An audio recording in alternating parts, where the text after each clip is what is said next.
Pokemon interest over the years seems to change based on a lot of different variables. I was pretty young when Pokemon first came out. I had Pokemon Yellow, but I didn't know what to do in it. I couldn't get this guy to stop blocking my road, and I couldn't read. I still love the show and experienced a lot of the big early Pokemania. And a few years later, I got into Pokemon for real and really fell in love with it. But if you look at my very well-made chart here, after the release of the third generation of Pokemon games, Pokemon entered a new era where a lot of fans were starting to grow out of the series, and Pokemania was definitely smaller than it had once been a few years earlier. Movies weren't going into theaters anymore, just straight to DVD, and during this specific time, we're talking end of 3rd gen into the 4th gen era, Pokemon really tried to throw some new things out there to appeal to some of the older kids and also try to reach to a brand new audience. And this era right here is what I'm dubbing the forgotten era of Pokemon. This decline between the Game Boy Advance and the Nintendo DS pushed the Pokemon company to try a lot of different things that they probably wouldn't try nowadays. And not a lot of people remember them as well as other mainline Pokemon things that have happened over the years. So let's take a closer look at the Pokemon games I think the world has forgotten about. Does anyone else remember the game My Pokemon Ranch? This game came out in 2008 and originally wasn't classified as a game, which is weird considering it's a game. It was a part of like the whole Nintendo WiiWare lineup of software, but ultimately it was supposed to be a utility for players who had filled up their games with too many Pokemon. For example, back in the 3rd generation of Pokemon games, you could transfer your Pokemon to a GameCube game known as Pokemon Box, which was just like a PC, but on your GameCube. But this time around, we had a Pokemon Ranch, and you could actually see your Pokemon walking around in the park, and they had these like new designs that made them smaller and in some cases a little goofier. Now, despite the fact that this wasn't supposed to be a game, you still were charged 1,000 Wii points. What a crazy sentence that is. From here, you could have up to 1,000 Pokemon on the ranch, and you can like take pictures with them or something. There is someone taking care of your Pokemon named Haley, and she's just kind of there. She gives you info, and occasionally you could trade Pokemon with her, I think. This was, I guess, a predecessor to things like the Pokebank or Pokemon Home, except it's in a way kind of worse because you could transfer your Pokemon into this game, but if you started a new save file or you wanted to transfer them to a different game, you just couldn't. You couldn't get them out. They were stuck there forever. They're like married to the game save file that they came from, and they can only go back that way too. But you know what? This game was interesting for me. This was right at like the time where I was really into Pokemon at like my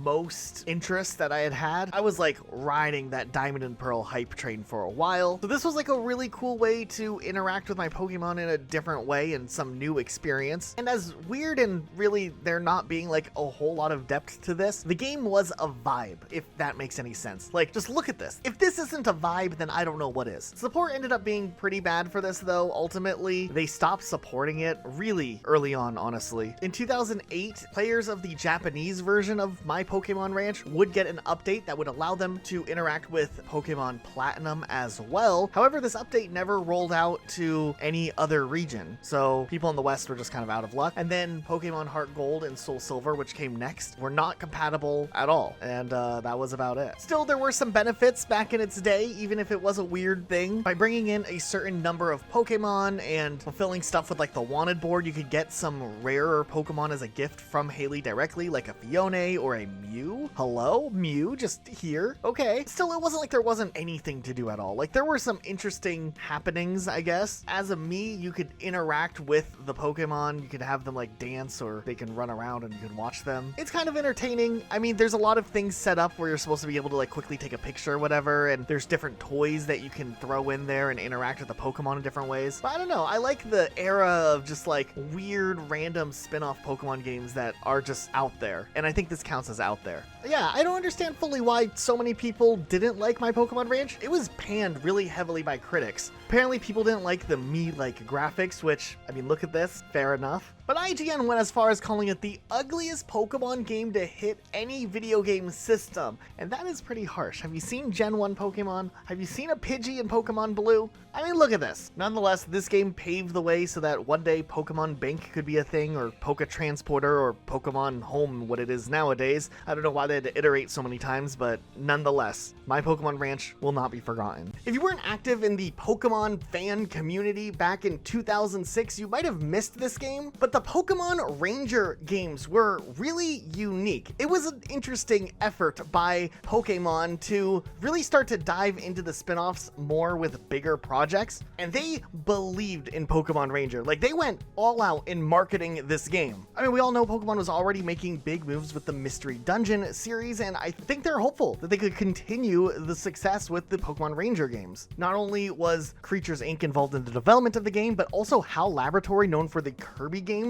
was brought on to make this game. And essentially, this game was very different from a Pokemon game, maybe even more different than the Mystery Dungeon games, which already were a pretty big step in a different direction. Instead of being a Pokemon trainer, in these games you play as a Pokemon Ranger, and you're in a different region. And while you don't catch Pokemon permanently, you get like temporary Pokemon captures, besides like the one partner plus or minimum that you get. The whole gameplay mechanics of this game were much different than the main Pokemon games, where instead of having to battle and catch Pokemon, you kind of draw with the Nintendo DS stylus a circle around the Pokemon multiple amounts of time. I think overall though, the biggest appeal of this game though was the story-driven narrative, more so than the gameplay itself, because the story was actually pretty neat. Like, you play as a Pokemon Ranger and you go around getting yourself involved in all of these like crime syndicates, trying to take them out. And the game is mostly actually played in a more linear fashion than a standard Pokemon experience, but it allows for a more condensed storytelling type aspect. But the Pokemon Ranger games went way beyond just the games themselves, because Pokemon was trying to like leverage this almost as like its own series existing side to side with the main Pokemon series. The TV show had multiple episodes dedicated to Pokemon Ranger in an attempt to set this up as its own thing. While there were some fair criticisms about the first Pokemon Ranger game, like while conceptually speaking it seems like something maybe that would be more appealing to the older Pokemon audience that's kind of growing up at this point in the history of Pokemon's existence at that time, the story itself was kind of playing it very, very safe to try to still appeal to younger Pokemon fans. And I think that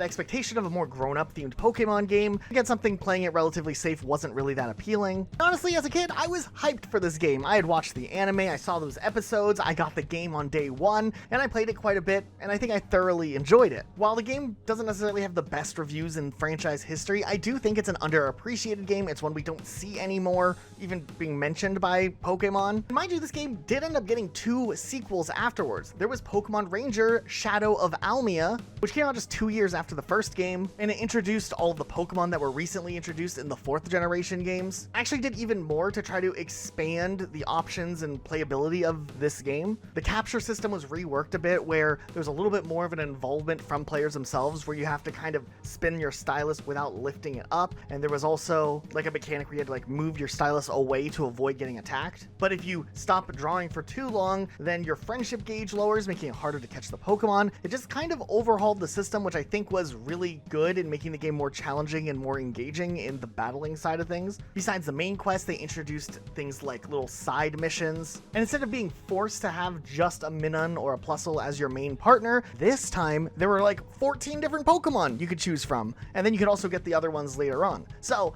that was a big improvement. That was kind of like the equivalent of when Mystery Dungeon let you later have more choice into who you're playing as and who your partner Pokemon is. Still, the story is a little goofy at times, but it did take a more serious tone, which was a big plus. I wish they would have gone this route with the first game, but it was better late than never. The big villain enemy group in this game is known as Team Dim Sun, which is kind of a goofy name, I think. And even then, with the criticisms that this game still got from reviewers saying that the game wasn't deep enough because you're just drawing circles most of the time, and other things giving the game kind of a mediocre rating across the board, the game still ended up being like the 6th best-selling Nintendo DS game. So, you know, what do they know?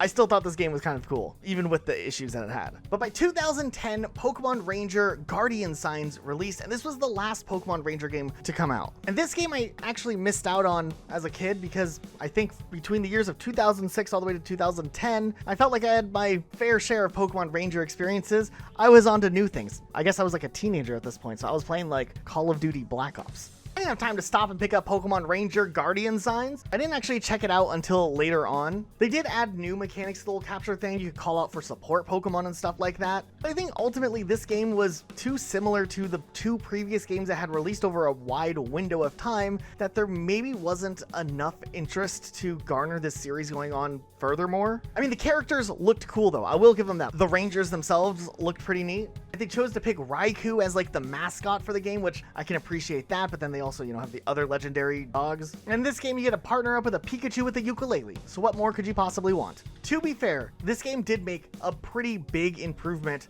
on the visuals of the game alone. While this game did have a pretty big time jump across from when the first game came out till this point, 2010, it still was running on the same hardware. It was a Nintendo DS game still. So it's not like there was big visual improvements that could have been made, but they still managed to make it work. And they had much better set pieces across the board, making a lot of the locations you go to in Guardian Signs actually really cool. Once again, the game was criticized for being too simplistic for most players, but good for small children. But honestly, from when I played through this game, I felt like the character development and writing was actually relatively fleshed out, which still makes me feel like even this game, despite it being like the third thing of the same thing, if that makes sense, was actually also in its own way pretty good. Would I recommend anyone going through and playing the trilogy of Pokemon Ranger games? Probably not. But I would say picking like Shadows of Almia or Guardian Signs, if you had to just play one, is a great place, but even the original Pokemon Ranger game isn't bad either. While other games would release during the course of the Pokemon Ranger series on the Nintendo DS, moving the rankings around for the best-selling DS games, by the time the DS stopped making new games, Pokemon Ranger still had a decent place in the top 100 charts. The original game ranked in at number 35, and the follow-up game, Shadows of Almia, ranked in at 40. However,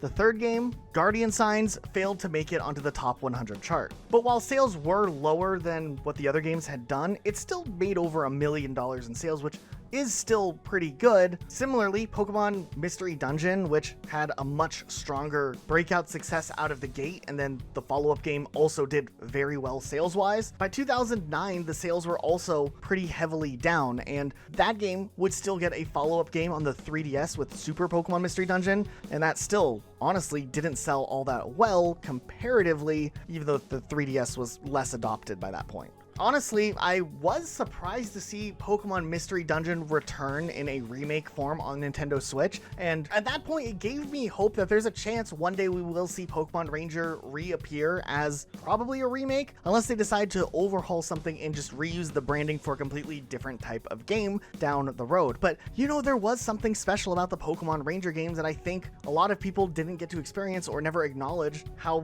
awesome this little part of Pokemon history turned out to be, even for what it was, even if it had very basic mechanics. I still think overall it was a cool look at the Pokemon universe from a completely different perspective from the standard trainer that we normally get to play as. Now, there are two specific Pokemon games that I think are very interesting in the fact that they exist and that they don't exist nowadays. And we're talking about Pokepark and Pokepark 2, released in 2010 and 2012 in the West, respectively. And I'll be honest, I completely missed the train on this one. I think at this point in my teenage years, I was so checked out of the Wii already. I had the Wii from 2006. By 2009, I had an Xbox 360. I would still play Pokemon Heart Gold and Soul Silver, of course. But would I go out of my way as far to play Pokepark Wii Pikachu's Adventure or Pokepark 2 Wonders Beyond?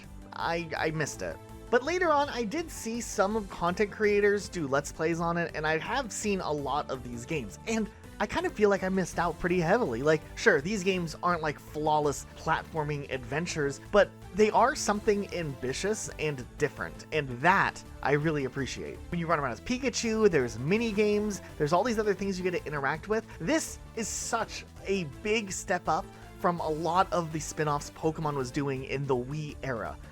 There were games that people all know about nowadays and talk about all the times, Hey You Pikachu, even Pokemon Channel, that weird TV show where you watch the Pichu brothers in a special on a television in the game. And even we said with My Pokemon Ranch, a lot of these games were very bare bones, kind of just observational games. You could make the argument even for Pokemon Battle Revolution, which had amazing visuals, but also had no story and was kind of a substantial step down from not only Pokemon Colluseum and Gale of Darkness, but also Pokemon Stadium for the N64 in the sense of how many features there were in the game. This was very, very bare bones. But the two Pokepark games were actually a substantial product. I mean, these were at least real games. You could play them. Pokepark had very basic stories, and I suspect some people had a lot of fun with them. It's still on my list of something I need to go through and play at some point down the road. I just haven't gotten around to doing it.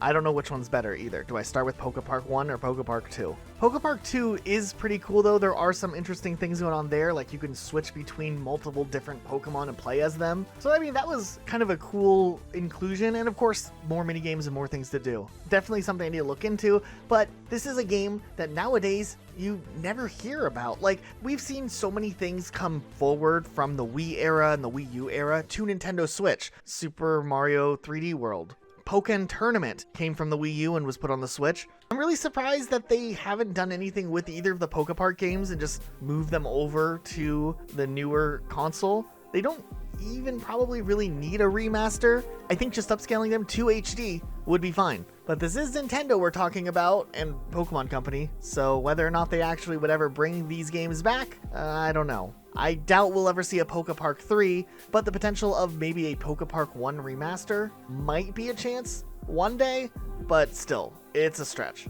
Especially with how much this game is kind of forgotten amongst the Pokemon community. Now, remember how earlier in the video we talked a little bit about like the ebbs and flow of Pokemon popularity? I would say a lot of the original fan base that was there from kind of the beginning, well, obviously not everyone, but a lot of them did start to grow out of it by the end of the third generation. This was like the divide, where like the Pokemon fans that were in it for the long run would stick around, obviously, but I mean, the elementary school kids that were just riding it out during the fad of Pokemon were entering middle school and were kind of starting to grow out of the game series. And I think in a direct response to this, Pokemon did kind of decide to just dip their toes in maybe making something a little bit more adult themed or middle schooler themed that could keep some Pokemon fans interested just a bit longer if they were starting to grow out of it. And that would be Pokemon Colluseum, released in 2003, about a year after Ruby and Sapphire. This was huge. Now, some of you guys might remember the follow-up game, Pokemon XD Gale of Darkness. It was that cool looking game that had the Shadow Lugia on the box art. And outside of like story and a couple of other things, the games are pretty similar. But these two games were like a full rebrand almost for the Pokemon series. They changed the tagline from gotta catch 'em all to gotta snag 'em all, because you're not just a Pokemon catcher trainer anymore, you're a Pokemon thief. You steal Pokemon from other trainers. Now, they did have this like little like, you know, asterisk with that. Essentially, you're catching like Pokemon that were already stolen and their hearts were corrupted, and you're there to like purify them with your good nature or something. But you get the idea. This was a pretty big tonal shift for Pokemon, and these games were kind of awesome. They were a huge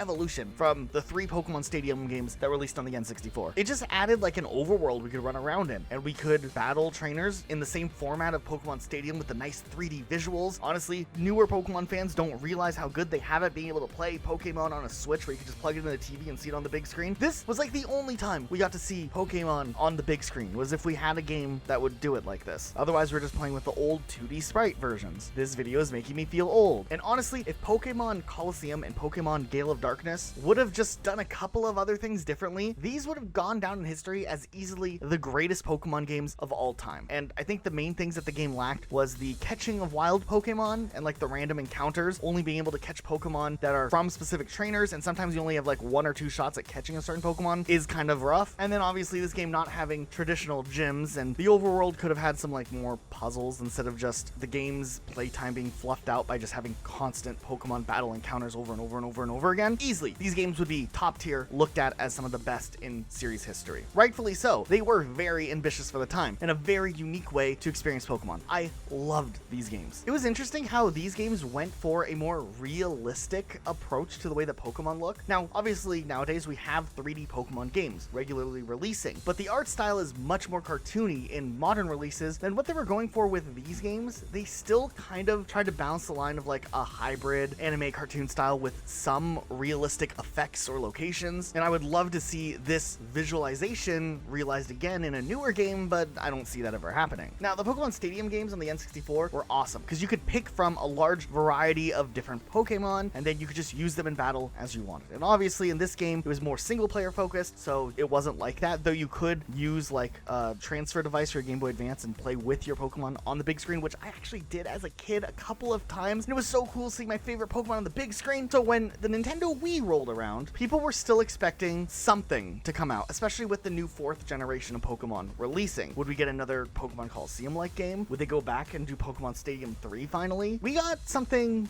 very, very different, and that was Pokemon Battle Revolution. And I think to this day, this game has not the best reputation. And to be fair, I think this game ages maybe the worst out of any other Pokemon game, possibly. Like, I think it was better specifically back when it released than it is today. And hear me out. Yes, Pokemon Battle Revolution was a step down from Pokemon XD Gale of Darkness, and in some ways, almost Pokemon Stadium 2. But this was the first time that players of Pokemon could actually just easily connect with one another. Well, easily, using, Nintendo Wii's online service, which wasn't the best, but you at least could connect online and battle against other Pokemon players around the world. It sounds very nuanced because nowadays that's so commonplace, but back in the day, Pokemon Diamond and Pearl were just introducing full-on wireless functionality, and even then you had to mess with the whole friend code system just to do that and find people who you'd want to play with. So it was like a matchmaking experience. And to be fair, the lighting in this game looked really good. The Pokemon did look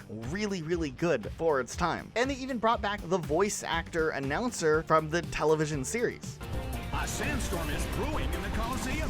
I sometimes look at some of the animations they had back then compared to newer Pokemon games, and I think some of the battle animations looked way better on the Wii than they would nowadays on the Switch, which technically should be better hardware. Now, there are a couple of interesting nuanced things about this game, like the newer Pokemon always looked a lot better than the older Pokemon, because some of the times that the older Pokemon were just the same 3D models that had been transferred from the previous 3D games, going sometimes as far back as Pokemon Stadium 1, all the way up until the Wii version. And then, the new lighting does make it look a little bit better, where obviously the newer Pokemon were more recently 3D modeled and were more polished. But yeah, otherwise this game was lacking in a lot of different ways. There wasn't a lot of content for offline players, and okay, that's a completely fair argument, and I understand why this game nowadays isn't really as well loved. But there was this little, very specific niche audience that really did enjoy this game back in the day, and I kind of fell into that. So I think not enough people at least know that there were some people that really liked it, and why the small group of people that really liked Pokemon Battle Revolution exist.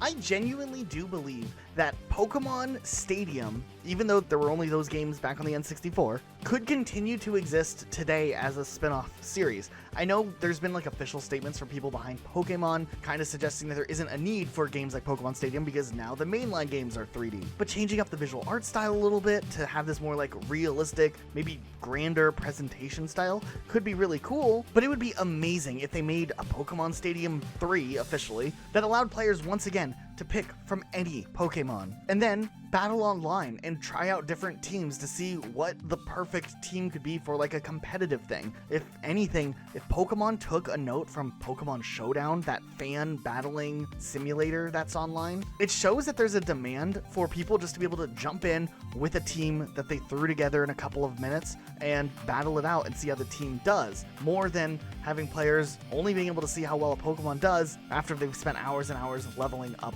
their team. Then, if, in this Pokemon Stadium 3 game, they find that perfect team, then maybe they'll go into their main game and start training up that team so that they can use it, competitively over there. I mean, I understand the desire and need to keep things separately, but it'd be really cool to see a world where we have some sort of separate series that kind of takes inspiration from Pokemon Showdown and all the customization you can do, and essentially apply it to a Pokemon Stadium format. Pokemon Stadium was almost there, you just didn't get to pick the Pokemon attacks or stats, and I think giving players maybe even a more streamlined way to do that could be a really cool game that a lot of players have been asking for. There is a big competitive scene, and Pokemon Showdown is so popular for a fan game because of that. And I don't know why the Pokemon Company doesn't want to capitalize on that and make something even more grandiose than that already. You know what? There were some other Pokemon games that released that were just kind of maybe not as in-depth spin-offs of the series, and maybe some of them were kind of more lackluster than what they could have been. But it does make me have this weird appreciation for some of the games that went above and beyond and did something different or something really cool. There's games like Pokemon Trozei or Pokemon Dash that kind of came out on the DS in the early times before there was a mainline Pokemon game on the DS. DS, and they were okay experiences. I always felt like, even as a kid, I knew that these games were kind of just like quickly thrown together and wouldn't be like the Pokemon experience that I would hope to get to play. And I was always disappointed that in the DS era, we never got another Pokemon pinball game. Back in the earliest days, there was a Pokemon pinball game on the Game Boy Color, and then Pokemon Ruby and Sapphire pinball released on the Game Boy Advance, and that game was my jam. That thing was so much fun to actually go and play. Like, you played pinball, you got to catch Pokemon in this pinball game, and the visuals were really good. It felt like you were playing a third gen game in a weird way. Also, like, you know, you had like the little ball save thing and these little low-tads or whatever. I don't know. I really like this game. There is apparently talks to do another Pokemon pinball game on the DS, and a prototype was made, but the game never actually ended up getting greenlit for development, and we never ended up getting it. So instead we got weird things. Like I said, Pokemon Dash was a game that existed. I don't know, I just never liked the concept of Pokemon Dash, and Pokemon Trozei definitely felt like a cash grab being sold as like a regular full-price Nintendo DS game. Weirdly enough, towards the end of the life of the Nintendo DS, Pokemon Conquest released, and I always thought this was a really weird thing to release. Like, this came out a good year after the 3DS launch, and then there was also the whole Pokemon Black and White 2 releasing on the DS instead of the 3DS. It was just like a weird time. The 3DS really had a slow start, and I don't think it helped the fact that they were putting Pokemon games on the old Nintendo DS first to reach the larger mass audience. This was a weird game because it still had like a turn-based feel to it, and it was more of like a tactical RPG, but the whole like battle system was fully different. You do get to start with an Eevee, which is always a good start for these Pokemon games, but then there's really only a small fraction of total Pokemon that you can even encounter in this game. It just felt like this weird Pokemon adaptation where they got rid of features that were kind of core to Pokemon in the favor of just doing things different, rather than maybe keeping aspects of Pokemon, you know, so that there was some level of familiarity with this game series. I don't know. I've tried to get into Pokemon Conquest a couple of times over the years, and every time I do, I really quickly lose interest shortly after starting. So I don't know, maybe I'm missing like the real appeal of Conquest, but maybe it just wasn't really that good for the Pokemon franchise, and maybe that's why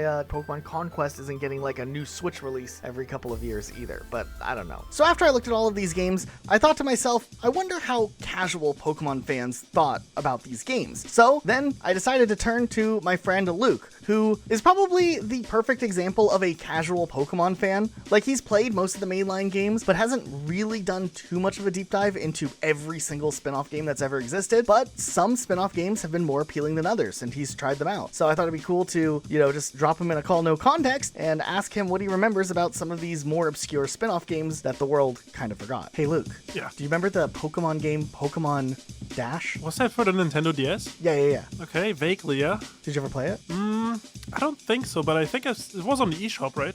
I guess it's like a download game, or? I don't know if it ever was on the eShop. It was just a straight up original DS game. It came out pretty early on, before 4th gen officially launched. Maybe I'm confusing it then. It wasn't the one where you circle? No. That is one. That's Pokemon Ranger. Do you remember those ones? Vaguely. I mean, I guess those are the ones where you circle, but I guess that's all I remember. Did you play Pokemon Ranger at all? I think I played it over at a friend's house once. Was it the best experience of your life? No, because I didn't buy it for myself, so I guess... What was it about that game, from what you can remember now, that wasn't appealing enough for you to want to buy the game? I don't know, I thought the circling was kind of stupid. Did you ever play Pokemon Colluseum or Pokemon Gale of Darkness for the GameCube? I don't think I played Gale of Darkness. Didn't that have a story? They both had stories. They both had stories. Okay.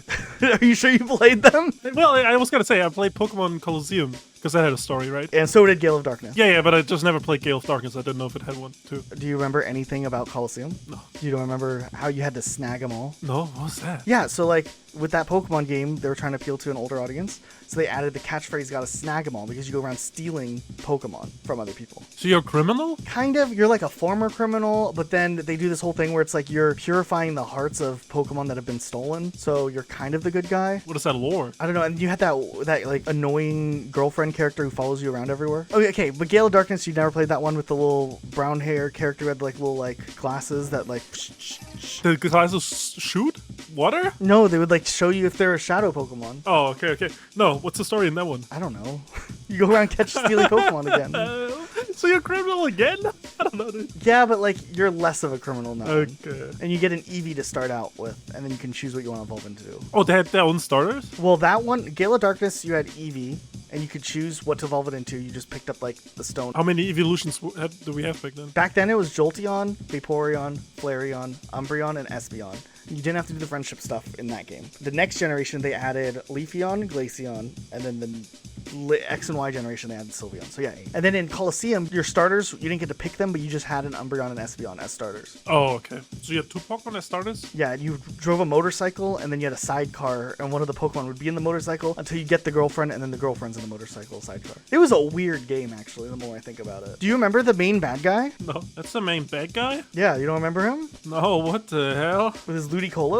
That's crazy. And they go kind of crazy. Is this real? Yes. Okay, I believe you. It's crazy, right? Yeah, it is very crazy. I don't know. I kind of like it though. Did you ever play Pokemon Battle Revolution? No. That one was the one on the Wii. On the Wii? Oh, I think I fell off Pokemon in the Wii era. That was kind of what I was saying in this video, that I felt like most people fell off in the Wii era of the original fan base, and that's why they were doing stuff with Colluseum, trying to like keep people interested. It's weird. So I talked about this on the video. It's a little weird, but like the art direction back then was like this like weird, partially realistic art style. Not fully, but like the games nowadays, like on the Switch, are much more cartoony. And back then, they still had like some level of like realism to it, if that makes sense. I like this art style better than the current generation art style. Yeah, but it looks so much better. Why does it look so much better? Because they use like, I don't know, it's the art style they picked. Yeah, they should go back to that. I love this. I don't think enough people give it credit. The game itself might have been very lacking. What's the gameplay like? It's just battles. And like, I mean, there's trainers you can battle, and there's like a little bit of like a progression you can do, but it's not at the scale of like Pokemon Stadium, and there's no story, no running around the world like you did in Colosseum or Gale of Darkness. Does it have starters? No, you don't even get your own Pokemon. Oh, okay. You don't catch Pokemon or anything. It's kind of a garbage. But good art style. Good art style, and the big takeaway was that it added online play, which wasn't something very accessible during that era. So for the first time ever, you could battle against people around the world. You'd bring your Pokemon from your DS version, battle them in these cool graphics. I liked that a lot. Did you play the Pokemon Mystery Dungeon games? Yes, I actually did play one on the 3DS. It was called like Super Mystery Dungeon. Okay, yeah. Did you like it? Yeah, I enjoyed it, yeah. Okay. Look, so Mystery Dungeon, more popular than Pokemon Ranger? Yeah, oh yeah, for sure. Yeah. That was the thing. Like, I mean, people wonder why Mystery Dungeon got a remake now and Pokemon Ranger's never been mentioned again. I think it's like perception. 2 very different games in quality. I mean, Pokemon Ranger had its charm in its story, but the gameplay maybe wasn't as appealing to as many people. I don't know. It was just from that like the S era, but like you touch the screen. That's why they never brought back Nintendogs either. Like it's just like a gimmick game, you know what I mean? I mean, they did bring Nintendogs back on the 3DS at one point. Right, or sorry, I meant like after the stylus era. Did you play Pokepark? No? What's that? You know what Pokepark is, dude? No, I don't know what Pokepark is. Wait, is that the online chat? No. What? What are you talking about? I don't know. So it was a Pokemon game where essentially you are a Pokemon. You like a Pikachu and a couple other Pokemon. It was a little bit popular, but it was the Wii era, so you probably fell off by then. You're too busy playing Counter-Strike or something. 100%. What year is this like? 2010 in the US and Europe. Wait, Europe got it like 5 or 6 months before the US got it. So I missed it even earlier than you. And then Pokepark 2 came out a couple years later. Can I ask you about one that I played a lot, a Pokemon spin-off? Yeah, what spin-off did you play a lot? Pokemon Pinball for the Game Boy Advance. Dude, right? Wasn't that so much fun? Yeah, I still have it. That one I did talk about in this video. Okay, good. Because that one was really good, yeah. Heck yeah. I enjoyed that one a lot. Okay, last one. This is the last one. This one's to seal the deal. Did you ever play My Pokemon Ranch? No? What console did that come out? It was a Wii game, but it was like a eShop game. So this was like Pokemon Bank before Pokemon Bank was a thing. So you could put all your Pokemon in there and save them there, but you couldn't like transfer them and stuff to like later generations. Did people like this? I did for a little while until I never used it again. I don't know how people felt about it. I think people liked it. I think at the end of the day, it's more than what you can do in like Pokemon Home or Pokebank nowadays, right? Now you just store them there. At least in this, you could do something. This feels like a playable main menu though, no? Yeah.